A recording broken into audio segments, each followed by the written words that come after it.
Now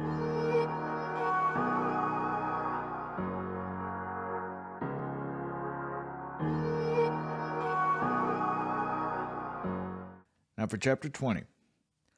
Wine is a mocker, strong drink is raging, and whosoever is deceived thereby is not wise. With the very first part, wine is a mocker, that can trip a lot of people up. But what that's meaning is that the wisest man in the community can partake of too much wine and become the village idiot, and thereby wine mocks him at the very end. And the people mock him as well. And strong drink is raging.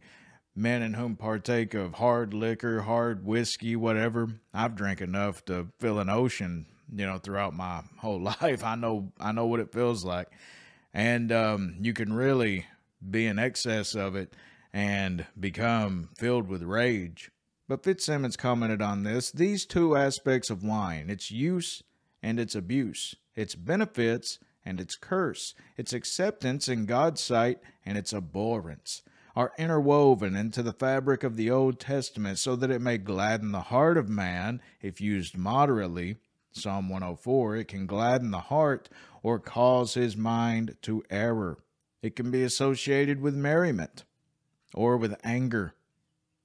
It can be used to uncover the shame of Noah or in the hands of Melchizedek to honor Abraham.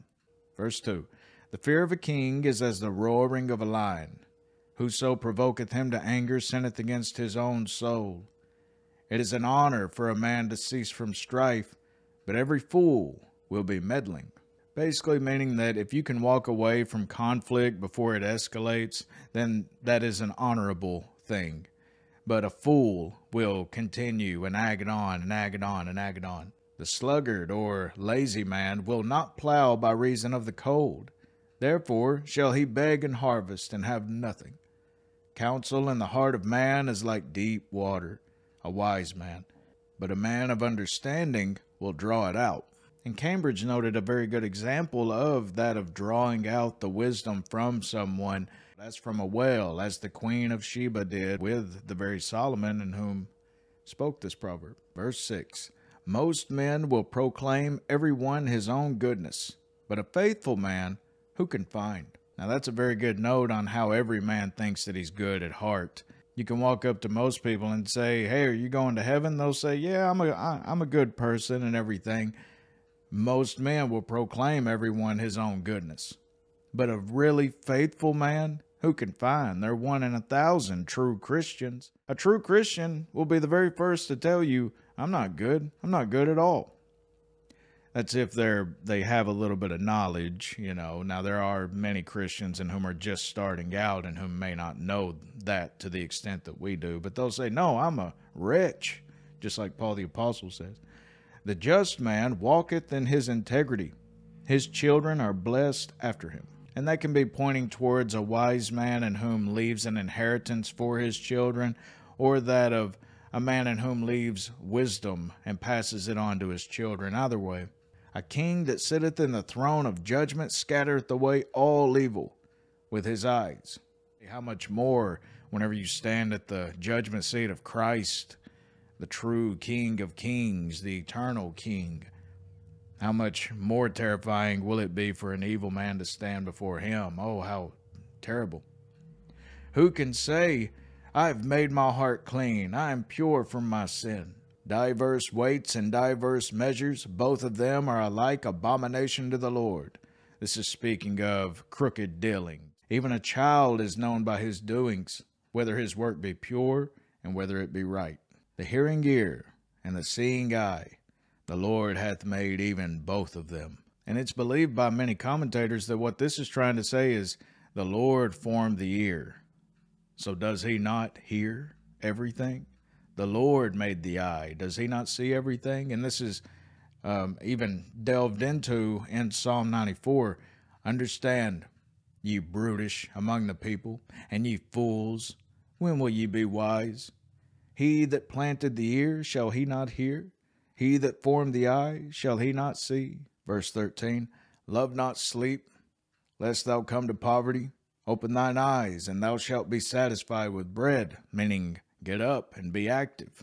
it is not, saith the buyer. But when he is gone his way, then he boasteth. Now, what is this talking about? We've already talked just a little bit about crooked dealings, some seller cheating someone out of money, but this right here is about a buyer in whom cheats the seller out of money. He says, it is not, and then he goes away and boasts. And Cambridge noted on this, by decrying it, he gets it cheap, and then goes his way and boasts of his cleverness to his friends. Verse 15, there is gold and a multitude of rubies, but the lips of knowledge are a precious jewel, even above all these other riches of the earth. Take his garment that is surety for a stranger, and take a pledge of him for a strange woman. Now, what is 16 being said? Let's not go past this. These are statements like someone commanding, take his garment.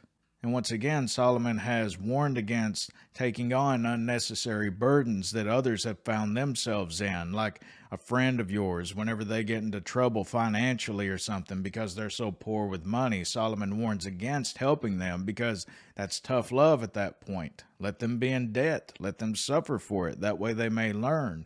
But if you keep bailing them out, some harm can come to you.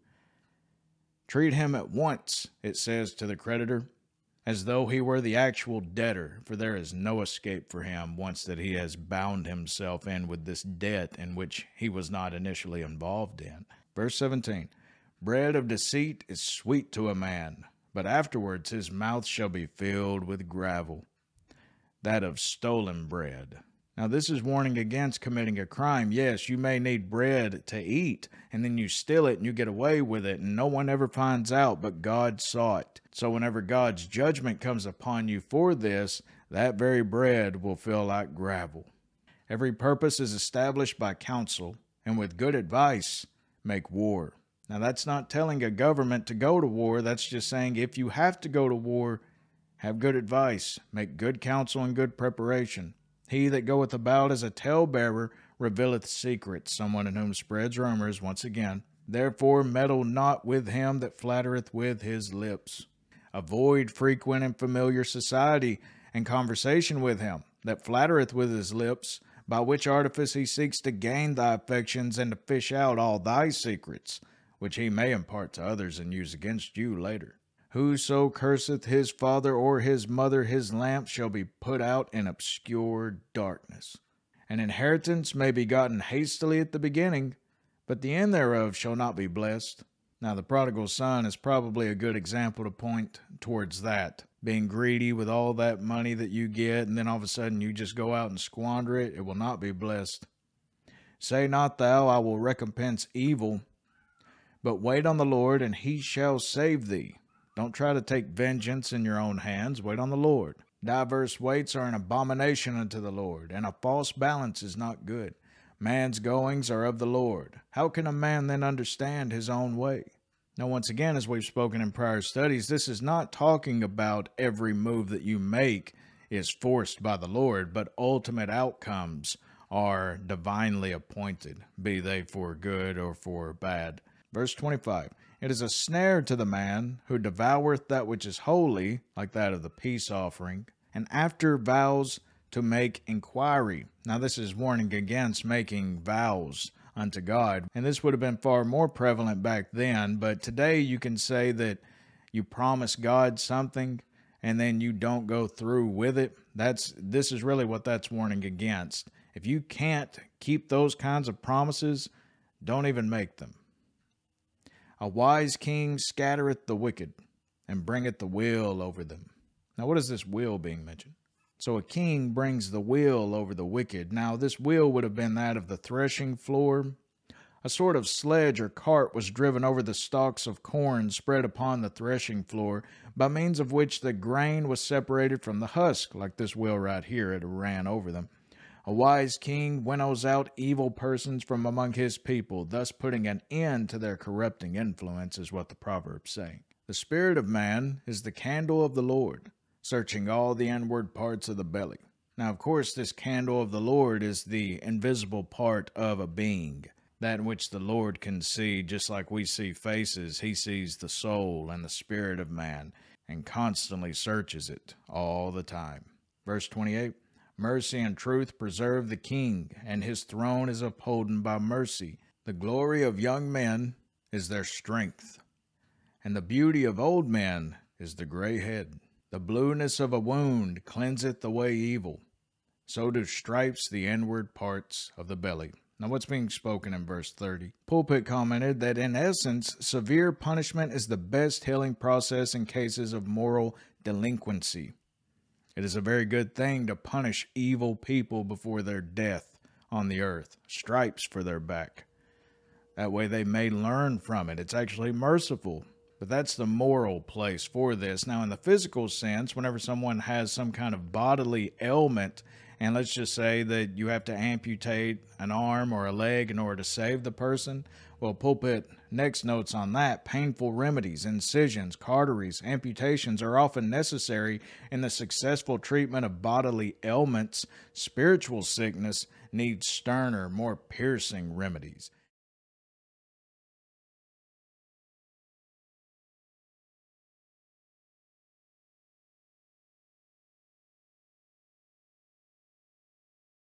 And such are the wounds that cleanse away evil.